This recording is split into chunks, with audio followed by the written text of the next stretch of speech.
महाभारत की कहानी के अनुसार दानवीर कर्ण पूर्व जन्म में दबोदवा नाम का एक असुर था। दबोदवा को अपनी शक्तियों पर बहुत अहंकार था। अहंकार के कारण दबोदवा ने कई निर्दोष लोगों को छल से मारा था। पूर्व जन्म में किया गया यही कर्म दानवीर कर्ण की मृत्यु का कारण बना था।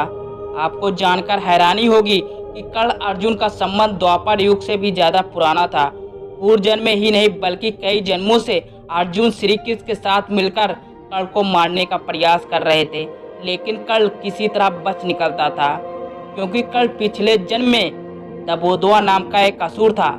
सूर्यदेव ने उसे 100 रक्षक कवच कुंडल दिया था।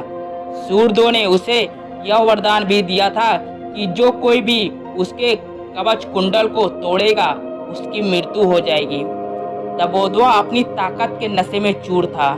वह लोगों को परेशान करने लगा, इसलिए सब लोग नर नारायण ऋषियों के पास मदद मांगने के लिए गए, क्योंकि नर और नारायण वास्तव में श्री कृष्ण और अर्जुन के एक अंश थे।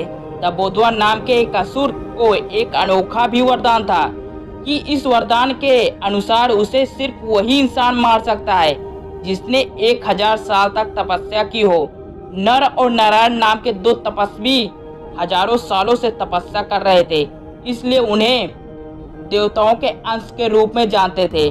जब पहले नर ने दबोदवा से लड़ाई की और उसका एक कवच तोड़ दिया, लेकिन नर की मृत्यु हो गई।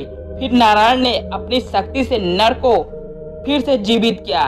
इसके बाद नर हजारों सालों तक तपस्या करने चले गए। इसी बीच नारायण ने दबोदवा से युद्ध जारी रखा। इसी तरह कई जन्मों तक नर और नारायण दबोदवा से लड़ते रहे, लेकिन उसे मारने में सफल नहीं हो पाए। नर और नारायण दबोदवा से बार बार युद्ध करते और मर जाते। इस तरह से दबोदवा के 99 कवच टूट गया। दबोदवा डर गया और सूर्यदेव की शरण में चला गया। दबोदवा सूर्यदेव को पिता की तरह मानता था। उन्होंने दबोदवा को अपने पीछे छुपाकर बचा लिया। तब नर और नारायण ने सूर्यदेव से कहा कि वो द्वापर युग में जन्म लेकर दबोदवा को मारेंगे। द्वापर युग में दबोदवा कर्ण के रूप में जन्मा। दबोदवा का एक कवच कुंडल शेष रह गया था, इसलिए कर्ण ने सूर्यदेव के इन्हीं कवच कुंडल के साथ जन्म लिया। भगवान श्री कृष्ण को कर्ण की मृत्यु का रहस्य पता था, इसलिए उन्होंने इंद्रदेव को कर्ण से उसके कवच और कुंडल को मांगने के लिए भेजा था। द्वापर युग में नर और नारायण के रूप में जन्मे भगवान श्री कृष्ण और अर्जुन ने कुरुक्षेत्र के रण में जन्मों से आ रही प्रतिज्ञा को पूरा किया।